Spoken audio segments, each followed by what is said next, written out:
जो कोई मुस्लिम मुल्क नहीं कर पाया वो तुर्की ने कर दिखाया है। दरअसल तुर्की ने इजराइल के साथ अपने सारे कारोबारी रिश्ते तोड़ नेतन्याहू को 440 वोल्ट का झटका दे दिया है।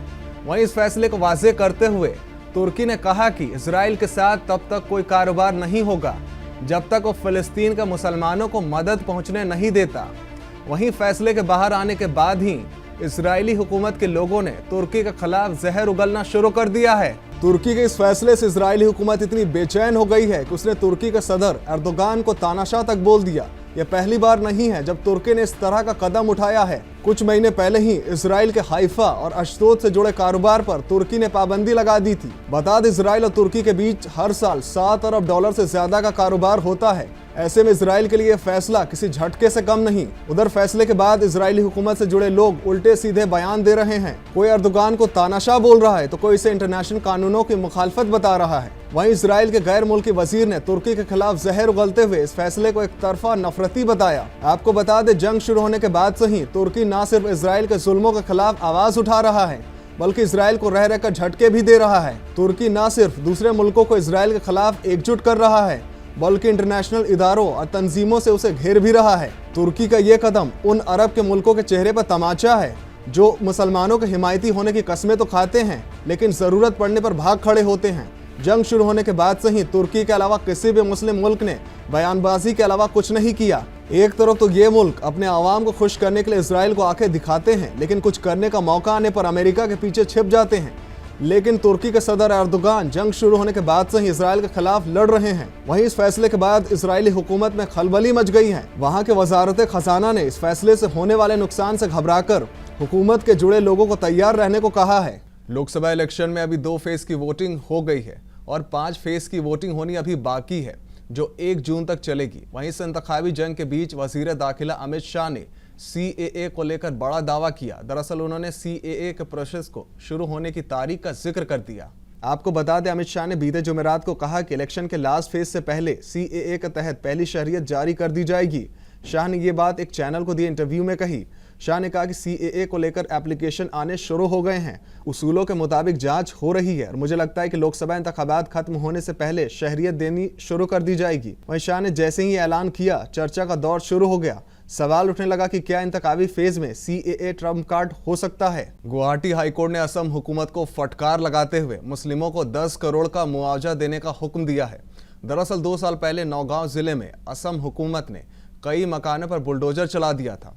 बता दें, हाईकोर्ट ने मुस्लिमों के घर पर बुलडोजर चलाने के हुक्म को गैर कानूनी बताया है।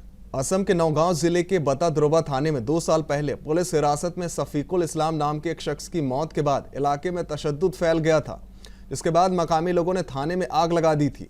वहीं थाने में आग लगाने के बाद पुलिस ने कार्रवाई करते हुए भीड़ में शामिल लोगों के घर पर बुलडोजर चलाकर उनका घर तोड़ दिया था। इस मामले के लगभग 2 साल बाद हाईकोर्ट ने पुलिस की बुलडोजर की कार्रवाई को गैर कानूनी बताते हुए मुतासरीन को 10-10 लाख रुपए का मुआवजा देने का हुक्म दिया है। बता दें, इस मामले के बाद गुवाहाटी हाईकोर्ट के सीनियर वकील जुनैद खालिद ने मुतासरीन की तरफ से हाईकोर्ट में एक PIL अर्जी देकर मुआवजा देने की बात की थी। हैदराबाद से बीजेपी के उम्मीदवार माधवी लता ने अपने ऊपर लगे FIR को रफा दफा करने के लिए तेलंगाना हाईकोर्ट का रुख किया है।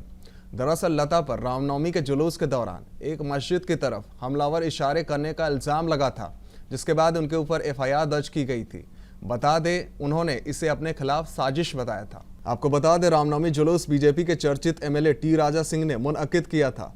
मौके पर मौजूद लोगों ने बताया कि जैसे ही जुलूस पुराने हैदराबाद में बाजार जंक्शन के पास पहुंची, तभी खुली छत वाली गाड़ी में सवार लता ने मस्जिद की तरफ तीर चलाने के इशारे किए। ताहम वीडियो के वायरल होने के बाद लता ने सफाई देते हुए कहा कि उनके वीडियो को एडिट करके पेश किया जा रहा है। उनका मकसद किसी मजहब के लोगों को तकलीफ देना नहीं था, वो तो सिर्फ जुलूस में लोगों को इशारा कर रही थी। वीडियो के बाहर आने के बाद AIMIM के सरबराह और हैदराबाद से पार्लिमानी मेंबर असदुद्दीन ओवैसी ने नाराजगी जताई थी। लता के मस्जिद की तरफ किए गए इशारों को एक बदनीयत और गंदा बताते हुए उन्होंने हैदराबाद के लोगों से इलाके की तरक्की और बेहतरी के लिए वोट करने की अपील की थी। भारत ने एक बार फिर यूनाइटेड नेशन में पाकिस्तान को जमकर लताड़ लगाई है। भारत ने पाकिस्तान की जोरदार मसम्मत करते हुए कहा कि पाकिस्तान का ट्रैक रिकॉर्ड हर मामले में सवालों के घेरे में रहा है। दरअसल यूनाइटेड नेशन में अमन चैन के मौजू पर एक बातचीत रखी गई थी, जिसमें पाकिस्तान के डिप्लोमेट ने भारत पर हमला करने की कोशिश की थी। कश्मीर, सीएए और अयोध्या के राम मंदिर के मुद्दे पर भारत के खिलाफ बयानबाजी की गई थी। इसका जवाब देते हुए यूनाइटेड नेशन में भारत की परमानेंट रिप्रेजेंटेटिव रुचिरा कंबोज ने पाकिस्तान को जमकर लताड़ा। कंबोज ने कहा कि हमारा फोकस तरक्की याफ्ता बातचीत पर होनी चाहिए। पाकिस्तान की बात करें तो इनका खुद का ट्रैक रिकॉर्ड हर मामले में सवालों के घेरे में रहा है।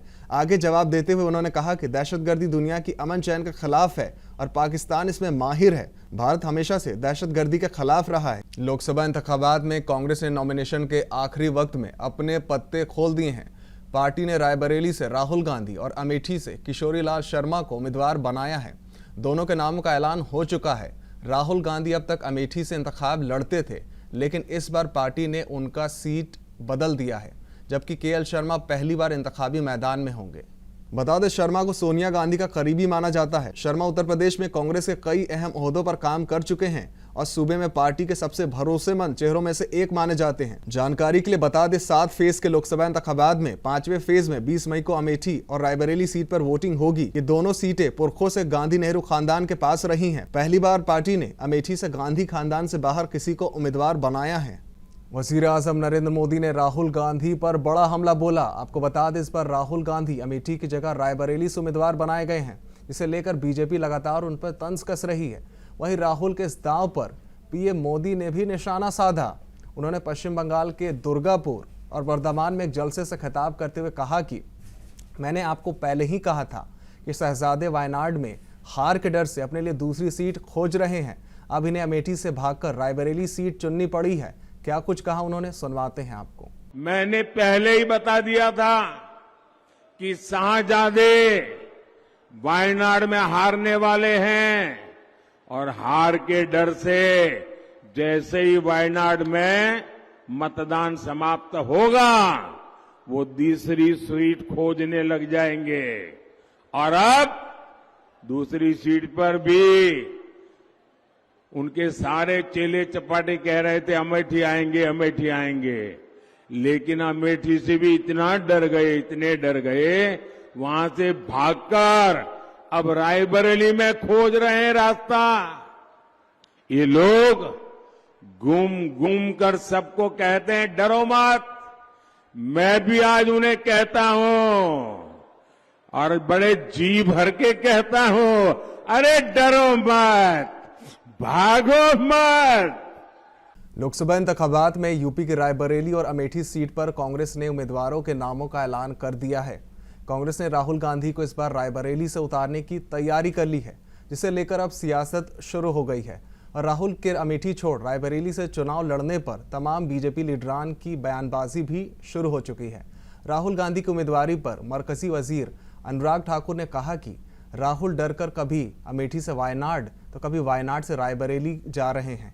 वहीं दूसरी तरफ गिरिराज सिंह ने कहा कि गांधी खानदान जहां से भी हारता है वहां से फिर दोबारा नहीं जाता। कुछ समय पहले तक राहुल गांधी जी कहते थे डरो मत, डरो मत, डरो मत। अब डर डर कर कभी अमेठी से वायनाड, कभी वायनाड से रायबरेली, ये दिखाता है कि हार का डर कहां कहां लेकर जा रहा है। और डर तो इतना कि एक साथ कहीं दोनों ही ना हार जाएं, तो एक ही सीट से लड़ रहे हैं। देखिए क्या कहना है, गांधी परिवार अब जहां से हारती है वहां फिर दोबारा नहीं जाती। अब जैसे अमेठी से हार गया, राहुल गांधी हार गए, अब अमेठी छोड़ दिए। इस बार रायबरेली भी हारेंगे, वहां छोड़ देंगे। पीएम मोदी ने अयोध्या राम मंदिर की प्राण प्रतिष्ठा में ना जाने को लेकर कांग्रेस पार्टी पर जोरदार हमला बोला। पीएम मोदी ने पूछा कि क्या भगवान पर किसी का हक हो सकता है। बीजेपी जैसी मामूली पार्टी भगवान राम के सामने कुछ भी नहीं। भगवान राम सबके होने चाहिए। मुल्क में इंतखाबी माहौल बना हुआ है। सभी सियासी पार्टियां आने वाले इंतखाबी फेजों को लेकर जमकर कैंपेन कर रही हैं। वहीं सियासी खींचतान का दौर भी जारी है। इस बीच एक बार फिर पीएम मोदी ने कांग्रेस पर जमकर हमला बोला। उन्होंने सबसे पुरानी पार्टी पर हमला करते हुए पूछा कि क्या मुस्लिम बिरादरी को रिजर्वेशन का फायदा देने के लिए वायनाड में कोई सौदा हुआ है। इतना ही नहीं, उन्होंने मजहब के बिना पर रिजर्वेशन को गैर आईनी करार देते हुए कांग्रेस पर SC, ST और OBC बिरादरी से रिजर्वेशन छीनने का इल्जाम लगाया। पीएम मोदी ने आगे कहा कि मुल्क की आइन को सोच समझकर बनाया गया था। मजहब के बिना पर रिजर्वेशन नहीं दिया जा सकता। उन्होंने कहा कि जब आइन बना तो महीनों तक चर्चा हुई। कई जानकार लोगों ने इस बात पर चर्चा की कि क्या रिजर्वेशन मजहब के बिना पर दिया जाना चाहिए। ताहम तब इस पर राजी हुए कि ये मजहब के बिना पर नहीं होना चाहिए। अब कांग्रेस मजहब के बिना पर वोट बैंक तैयार कर रही है। दिल्ली शराब घोटाला मामले में जेल में बंद दिल्ली के साबिक डिप्टी CM मनीष सिसोदिया की जमानत अर्जी पर आज हाईकोर्ट में सुनवाई हुई और इस सुनवाई में कोर्ट ने सिसोदिया को बड़ी राहत दी है। दरअसल हाईकोर्ट ने केस को लेकर CBI और ED से जवाब मांगा है। आपको बता दें, मनीष की अर्जी की सुनवाई करते हुए जस्टिस स्वर्ण कांता शर्मा की बेंच ने सिसोदिया को हफ्ते में एक दिन अपनी बीमार पत्नी से मुलाकात करने की मंजूरी दे दी। ताहम इस दौरान वो कस्टडी में ही रहेंगे। इसी के साथ हाईकोर्ट ने दिल्ली शराब घोटाला मामले में जुड़े रिश्वतखोरी और मनी लॉन्ड्रिंग मामले में ED और CBI से भी जवाब मांगा है। इसके अलावा कोर्ट ने जांच एजेंसी ED और CBI को नोटिस जारी किया है। बता दें, सिसोदिया ने लोअर कोर्ट के फैसले के खिलाफ हाईकोर्ट में जमानत अर्जी दाखिल की थी। वहीं राउस एवेन्यू कोर्ट ने अपने हुक्म में ये कहते हुए सिसोदिया को राहत देने से इनकार कर दिया कि उन्हें ये जमानत देने का सही वक्त नहीं है। इसके बाद सिसोदिया ने दिल्ली हाईकोर्ट का दरवाजा खटखटाया था, जहां उन्हें थोड़ी राहत जरूर मिली है। झारखंड के साबिक वजीर आला हेमंत सोरेन को झारखंड हाईकोर्ट ने बड़ा झटका दिया है। अदालत ने हेमंत सोरेन की गिरफ्तारी को चुनौती देने वाली अर्जी को खारिज कर दिया है। साथ ही उनको अंतरिम जमानत की मांग करने वाली अर्जी भी हाईकोर्ट ने खारिज कर दी। हेमंत सोरेन को ED ने 31 जनवरी को गिरफ्तार किया था। उन पर जमीन से जुड़े घोटाले के मामले में मनी लॉन्ड्रिंग का इल्जाम है। साबिक CM फिलहाल रांची के बिरसा मुंडा जेल में बंद है। हाईकोर्ट के एक्टिंग जस्टिस नवनीत कुमार की बेंच ने सुनवाई पूरी होने के बाद 28 फरवरी को फैसला महफूज रख लिया था। हेमंत सोरेन को अदालत से थोड़ी राहत भी मिली है। उन्हें 6 मई को अपने खानदान से जुड़े एक प्रोग्राम में हिस्सा लेने की इजाजत दे दी गई है। ताहम सोरेन को मीडिया से दूर रहने की हिदायत दी गई है। हेमंत सोरेन की ओर से दायर अर्जी में कहा गया था कि ED जिस जमीन की बात कर रही है वो जमीन उनके नाम पर कभी रहा ही नहीं। फैसला सुनाने में देरी होने पर हेमंत सोरेन की ओर से सुप्रीम कोर्ट में अर्जी दायर की गई थी, जिस पर अब 6 मई को सुनवाई होगी। वजीर आजम मोदी ने जुमे को पश्चिम बंगाल के वर्धामन और दुर्गापुर में एक रैली को खिताब किया। इस रैली में अपने खिताब के दौरान पीएम मोदी ने कहा कि बंगाल बीजेपी एक अलग कानूनी सेल बनाएगी जो उन टीचरों को कानूनी मदद देगी जिनकी नौकरी स्कूल सर्विस कमीशन के घोटाले में चली गई। पीएम मोदी ने आगे कहा कि वो चाहते हैं कि टीएमसी के किए गए घोटालों में जो लोग शामिल हैं उन्हें सजा मिलनी चाहिए, लेकिन वो ये नहीं चाहते कि किसी बेगुनाह को इससे दिक्कतों का सामना करना पड़े। पीएम ने कहा कि बंगाल में टीएमसी ने स्कूलों में टीचरों की भर्ती में घोटाला किया जो बेहद शर्मनाक है। इस घोटाले की वजह से कई काबिल और असल उम्मीदवारों को दिक्कतें उठानी पड़ी। पीएम ने कहा कि बीजेपी ईमानदार उम्मीदवारों को मदद मुहैया कराएगी और उनकी कानूनी लड़ाई में मदद करेगी, यही मोदी की गारंटी है। CBSE के 10वीं और 12वीं बोर्ड रिजल्ट जारी होने का इंतजार जल्द खत्म होने वाला है। Central board of secondary education ने अपनी वेबसाइट के जरिए 10वीं और 12वीं के बोर्ड रिजल्ट के तारीखों से जुड़ी जरूरी जानकारी दी है।